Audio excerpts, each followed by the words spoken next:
سرچینی وایي اسلامي امارت په ټول افغانستان کې د دارالمعلمینو د تړلو امر کړی دی. سلام درنو لیدونکو، ستړي مه شئ. د دې مطلب پوره جزئیات را سره دې ویډیو کې وګورئ او که چیرې مو زموږ چینل نوي سبسکرایب کړی نو د تازه پر وخت د خبرونو مطالبه لپاره در سره سبسکرایب کړئ. د اسلامي امارت حکومت په افغانستان کې د 49 دارالمعلمینو یا د ښوونکو د روزنې عالي موسسو او د دې موسسو اړوند 193 ملاتړو مرکزونو تړلو امر کړی دی. د اسلامي امارت حکومت د پوهنې وزارت هغه مکتوب چې ازادي راډیو ترلاسه کړی په کې ویل شوي د دارالمعلمینو یا د ښوونکو د روزنې عالي موسسو تشکیلاتي واحدونه د پوهنې وزارت له چوکاټه حذف شوي. د دارالمعلمینو ځینې استادانو هم له ازادي راډیو سره په خبرو کې د دې موسسو د تړلو موضوع تایید کړه.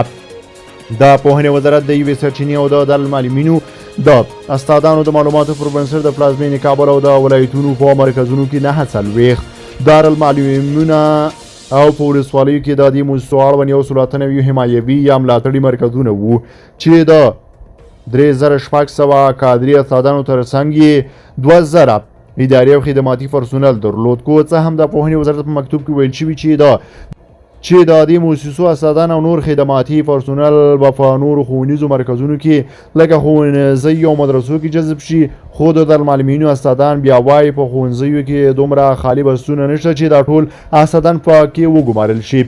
د دارالمعلمین یو استاد چې نه غواړي نوم یې واخیستل شي ازادي راډیو ته وویل دا پرېکړه به د دارالمعلمینو سلګونه استادان او د ادارې برخې کارکوونکي د بېدندې کېدو له یوه نامعلوم برخلیک سره مخ کړي.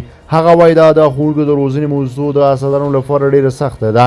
تاسې ته خپله د بیکارۍ کچه معلومیږي چې حتی ساختماني او د ورځې مزدوري هم نه پیدا کیږي. نو د دې کسانو معاش اخیستل او بیکاره کول د ټولنې او د استادانو د کورنیو لپاره یوه لویه ستونزه ده. دا استاد همداشان وایي د دارالمعلمینو دنده د ښوونکو علمي ظرفیت لوړول او هغوی ته د نوي درسي میتودونو ور زده کولو چې کو دا موسسې تړل کیږي ورسره د ښوونځیو تدریسي کیفیت هم زیانمنېدلی شي. د افغانستان په شمال کې د یو دارالمعلمین استاد چې د هم نه غواړي نوم یې واخیستل شي ازادي راډیو ته وویل د اسلامي امارت حکومت په دې پرېکړې سره د دارالمعلمینو استادان هم خپلې کادري رتبې او هم مادي امتیازات له لاسه ورکوي چې په اوسنیو شرایطو کې به دا د استادانو لپاره ډېره سخته وي.